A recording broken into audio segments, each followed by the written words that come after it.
ನಮಸ್ತೆ ಸ್ನೇಹಿತರೆ, ನಾನು ನಿಮ್ಮ ಜಯಪ್ರಭಾ. ನಾನು ಓಪನ್ ಓಪನ್ ಹೀಲರ್. ನಿಮಗೆಲ್ಲರಿಗೂ ಟ್ರಾನ್ಸ್ಕ್ವಿಲ್ ಟಚ್ ಕನ್ನಡ ಯೂಟ್ಯೂಬ್ ಚಾನಲ್ಗೆ ಸ್ವಾಗತ. ನಾನು ಇವತ್ತಿನ ವಿಡಿಯೋದಲ್ಲಿ ಸೆಲ್ಫ್ ಲವ್ ಬಗ್ಗೆ ಮಾತನಾಡ್ತಾ ಇದ್ದೀನಿ. ಸೆಲ್ಫ್ ಲವ್ ಅಂದ್ರೆ ಏನು, ಸೆಲ್ಫ್ ಲವ್ ಯಾಕೆ ನಾವು ಮಾಡಬೇಕು, ಹಾಗೆಯೇ ಇದರಿಂದ ಆಗುವ ಪ್ರಯೋಜನಗಳು ಏನು ಅಂತ ನೋಡೋಣ. ನಾರ್ಮಲ್ ಆಗಿ ಎಲ್ರಿಗೂ ಅನಿಸ್ಬೋದು, ಏನಿದು ಸೆಲ್ಫ್ ಲವ್, ನಮ್ಮನ್ನ ನಾವು ಇಷ್ಟಪಡ್ಬೇಕಂತೆ. ಎಷ್ಟೋ ಜನರಿಗೆ ಒಂಥರ ಶೇಮು ಅನಿಸ್ಬೋದು. ಹಾಗೆಯೇ 95% ಜನ ತಮ್ಮನ್ನು ಬಿಟ್ಟು ಬೇರೆಯವರನ್ನು ಇಷ್ಟಪಡ್ತಾರೆ, ಬೇರೆಯವರಿಗೆ ಪ್ರಿಫರೆನ್ಸ್ ಕೊಡ್ತಾರೆ, ಬೇರೆಯವರಿಗೆ ಎಷ್ಟು ಟೇಕ್ ಕೇರ್ ಮಾಡ್ತಾರೆ. ಅದರಲ್ಲೂ ಎಷ್ಟೋ ತಾಯಂದಿರು ಅವರ ಅಗತ್ಯತೆಗಳನ್ನೆಲ್ಲ ಮರ್ತು ಬಿಟ್ಟು ನನ್ನ ಗಂಡ, ನನ್ನ ಮಕ್ಕಳು, ನನ್ನ ಅತ್ತೆ ಮಾವ ಅಂತ ಎಷ್ಟೋ ಲೈಫ್ನ ಸ್ಯಾಕ್ರಿಫೈಸ್ ಮಾಡಿರ್ತಾರೆ. ಅವರನ್ನು ಅವರು ಮರ್ತೇ ಬಿಟ್ಟಿರ್ತಾರೆ. ಅವರ ಅಗತ್ಯತೆಗಳನ್ನು ಕೂಡ ಮರ್ತಿರ್ತಾರೆ. ಎಷ್ಟೋ ಜನಕ್ಕೆ ಸೆಲ್ಫ್ ಲವ್ ಅಂದ್ರೆ ಏನು ಅಂತಾನೆ ಗೊತ್ತಿರಲ್ಲ. ಇನ್ನು ಸಿಂಪಲ್ ಆಗಿ ಸೆಲ್ಫ್ ಲವ್ ಅಂದ್ರೆ ಏನು ಅಂತ ನೋಡುವ. ನಾವು ಬೇರೆಯವರಿಗೆ ಹೇಗೆ ರೆಸ್ಪೆಕ್ಟ್ ಕೊಡ್ತೀವೋ ಅದೇ ತರ ನಾವು ನಮ್ಗೆ ರೆಸ್ಪೆಕ್ಟ್ ಕೊಡೋದು. ಬೇರೆಯವರಿಗೆ ಯಾವ ತರ ನಾವು ಕಾಳಜಿ ತೋರಿಸ್ತೀವೋ ಅದೇ ತರ ನಮಗೂ ನಾವು ಕಾಳಜಿ ತೋರಿಸೋದು. ಬೇರೆಯವರ ಅಗತ್ಯತೆಗಳನ್ನು ಅಂದ್ರೆ ಮನೆ ಮಂದಿಯ ಬಟ್ಟೆ ಬರೆ ತಿಂಡಿ ತಿನಿಸುಗಳಿಗೆ ಹೇಗೆ ನಾವು ಪ್ರಿಫರೆನ್ಸ್ ಕೊಡ್ತೇವೆ, ಅವರ ಅಗತ್ಯತೆಗಳನ್ನು ಯಾವ ತರ ಪೂರೈಸ್ತೇವೆ, ಅದನ್ನು ನಮ್ಮ ಜೀವನದಲ್ಲಿ ನಾವು ಕೂಡ ಪೂರೈಸಿಕೊಳ್ಳೋದು. ನಾವು ನಮ್ಮ ದೇಹವನ್ನು ಪ್ರೀತಿಸೋದು, ನಮ್ಮ ದೇಹಕ್ಕೆ ಯಾವಾಗ ವಿಶ್ರಾಂತಿ ಬೇಕು ಆವಾಗ ವಿಶ್ರಾಂತಿಯನ್ನು ಕೊಡುವುದು. ಇನ್ನು ಸೆಲ್ಫ್ ಲವ್ ಯಾಕೆ ಬೇಕು, ಇದರಿಂದ ಏನು ಪ್ರಯೋಜನ ಅಂತ ನೋಡುವ. ನಮ್ಮಲ್ಲಿ ಸ್ವಯಂ ಪ್ರೀತಿ ಇದ್ದಾಗ ನಮ್ಮಲ್ಲಿ ಆತ್ಮವಿಶ್ವಾಸ ಹೆಚ್ಚಾಗುತ್ತದೆ. ಎಲ್ಲರಿಂದ ಕೂಡ ಗೌರವ ಸಂತೋಷವನ್ನೇ ನಾವು ಸ್ವೀಕರಿಸುತ್ತೇವೆ.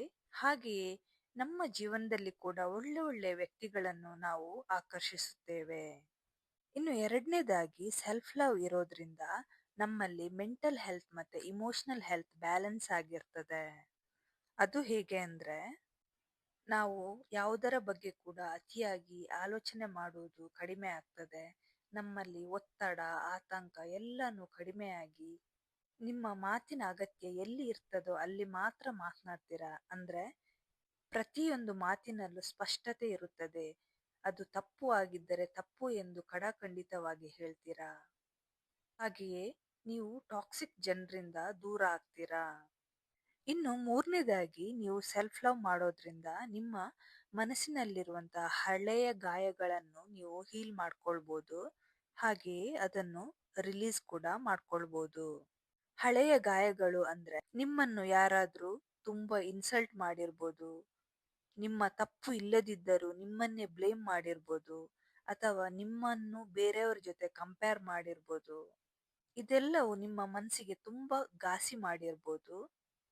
ನಿಮ್ಗೆ ನೀವು ಸೆಲ್ಫ್ ಲವ್ ಮಾಡಿದಾಗ ನಿಮ್ಗೆ ಗೊತ್ತಾಗ್ತದೆ, ಇದನ್ನ ನಾನು ಕ್ಯಾರಿ ಮಾಡಿಕೊಂಡು ಬಂದ್ರೆ ಏನು ಯೂಸ್ ಇಲ್ಲ. ನಿಮ್ಮ ಮೌಲ್ಯದ ಬಗ್ಗೆ ನಿಮಗೆ ಅರಿವು ಉಂಟಾಗುತ್ತದೆ. ಹಾಗೆಯೇ ಇದನ್ನು ಎಲ್ಲ ಘಾಸಿಗಳನ್ನು ಹೀಲ್ ಮಾಡಿಕೊಂಡು ರಿಲೀಸ್ ಮಾಡಿ ಮುಂದೆ ಜೀವನವನ್ನು ಚೆನ್ನಾಗಿ ಸಾಗಿಸ್ತಾ ಇರ್ತೀರಾ. ನಿಮ್ಮಲ್ಲಿ ನೀವು ಇನ್ನರ್ ಪೀಸ್ ಅನ್ನು ತಂದ್ಕೊಳ್ಬೇಕಂದ್ರೆ ನಿಮ್ಮ ಹಳೆಯ ಗಾಯಗಳನ್ನು ಗುಣಪಡಿಸಲೇಬೇಕು ಅಂತ ನಿಮಗೆ ಗೊತ್ತಾಗುತ್ತದೆ. ಇನ್ನು ಸ್ವಯಂ ಪ್ರೀತಿ ಅನ್ನುವಂಥದ್ದು ರಿಲೇಶನ್ಶಿಪ್ಗೆ ಒಂದು ಫೌಂಡೇಶನ್ ಅಂತ ಹೇಳ್ಬೋದು. ಸಂಬಂಧಗಳಲ್ಲಿ ತುಂಬಾ ಸುಧಾರಣೆ ಆಗುತ್ತದೆ. ಅಂದ್ರೆ ನೀವು ಯಾರಿಂದ ಕೂಡ ಯಾವ ಪ್ರೀತಿಗೆ ಬೆಗ್ ಮಾಡಲ್ಲ.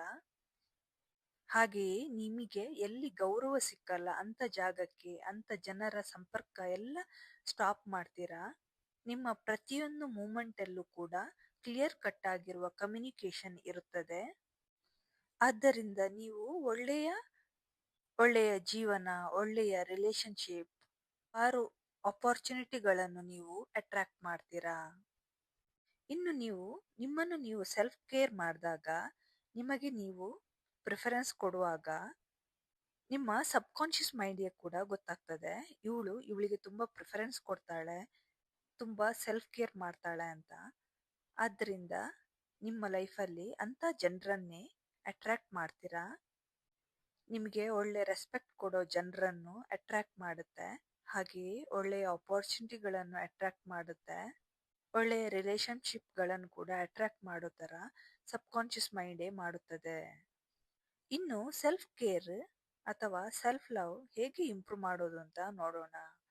ಫಸ್ಟ್ ನೀವು ಸೆಲ್ಫ್ ಕೇರ್ ಮಾಡೋಕ್ಕೆ ನಿಮಗೆ ಅಂತ ನೀವು ಒಂದು ಟೈಮ್ನ ಇಟ್ಕೊಳ್ಳಿ. ಆ ಟೈಮಲ್ಲಿ ಎಕ್ಸಸೈಸ್ ಮೆಡಿಟೇಷನ್ ಮಾಡ್ಕೊಳ್ಳಿ. ಹಾಗೆಯೇ ನೀಟಾಗಿ ಡ್ರೆಸ್ ಮಾಡೋದು, ನಿಮ್ಮ ಡೈಲಿ ರೊಟೀನಲ್ಲಿರುವಂತಹ ಹ್ಯಾಬಿಟ್ಸ್ನೆಲ್ಲ ಚೇಂಜ್ ಮಾಡ್ಕೊಳ್ಳಿ. ಇನ್ನೊಂದು ಏನಂದರೆ, ನಿಮ್ಮ ದೇಹ ಆಗಲಿ ನೀವಾಗಲಿ ಯಾವ ಥರ ಇದ್ದೀರಿ ಅದೇ ಥರ ಒಪ್ಕೊಳ್ಳಿ. ಯಾರನ್ನು ಕೂಡ ಮೆಚ್ಚಿಸಕ್ಕೆ ಹೋಗಬೇಡಿ. ಯಾರ ಬಗ್ಗೆ ಕೂಡ ನೆಗೆಟಿವ್ ಮಾತನಾಡಬೇಡಿ. ಯಾರನ್ನು ಕೂಡ ದೂಷಿಸಬೇಡಿ. ಮತ್ತೆ ಯಾರು ನೆಗೆಟಿವ್ ಮಾತನಾಡ್ತಾರೆ ಅಂಥ ಜನರಿಂದ ನೀವು ದೂರ ಇರಿ. ನಿಮ್ಮ ಲೈಫಲ್ಲಿ ಆಗಿರುವ ಎಲ್ಲ ಕೆಟ್ಟ ಘಟನೆಗಳನ್ನು ರಿಲೀಸ್ ಮಾಡಿ. ಎಲ್ಲದಕ್ಕೂ ಥ್ಯಾಂಕ್ಫುಲ್ ಆಗಿರಿ. ಅಂದರೆ ಅದೆಲ್ಲವೂ ನಿಮಗೆ ಒಂದು ಜೀವನದ ಪಾಠ ಕಲಿಸಿದೆ ಎಂದು ಅರ್ಥ ಮಾಡಿಕೊಳ್ಳಿ. ಪ್ರತಿಯೊಂದು ಸಣ್ಣ ಪುಟ್ಟ ವಿಷಯದಲ್ಲೂ ಕೂಡ ಖುಷಿಯನ್ನು ತಂದುಕೊಳ್ಳಿ. ಹಾಗೆಯೇ ಎಲ್ಲ ಸಂದರ್ಭ, ಎಲ್ಲ ಪರಿಸ್ಥಿತಿ, ಎಲ್ಲ ಮನುಷ್ಯರನ್ನು ಕ್ಷಮಿಸಿಬಿಡಿ. ಇದು ನೀವು ನಿಮ್ಮ ಆತ್ಮಕ್ಕೆ ಕೊಡುವ ಗೌರವ, ಪ್ರೀತಿ ಆಗಿದೆ. ಯಾವಾಗ ನಿಮ್ಮಲ್ಲಿ ಸ್ವಯಂ ಪ್ರೀತಿ ಉಂಟಾಗುತ್ತದೋ ಆವಾಗ ನೀವು ಹೈ ಫ್ರೀಕ್ವೆನ್ಸಿಯಲ್ಲಿ ಇರ್ತೀರಾ. ಆಗ ನಿಮ್ಮ ಜೀವನದಲ್ಲಿ ಅದ್ಭುತ ಬದಲಾವಣೆ ಕೂಡ ಬರ್ತದೆ. ಸಿಂಪಲ್ ಆಗಿ ಸೆಲ್ಫ್ ಲವ್ ಯಾವ ಥರ ಇಂಪ್ರೂವ್ ಮಾಡೋದು ಅಂತ ನೋಡಿದ್ದೀವಿ. ಮುಂದಿನ ವಿಡಿಯೋದಲ್ಲಿ ಸೆಲ್ಫ್ ಲವ್ಗೆ ಯಾವ ಥರ ಪಾಸಿಟಿವ್ ಅಫರ್ಮೇಷನ್ ಮಾಡ್ಕೊಳ್ಳೋದು ಅಂತ ನೋಡೋಣ. ಈ ವಿಡಿಯೋ ಇಷ್ಟ ಆದರೆ ಲೈಕ್ ಮಾಡಿ, ಶೇರ್ ಮಾಡಿ, ಸಬ್ಸ್ಕ್ರೈಬ್ ಮಾಡಿ. Thank you for watching.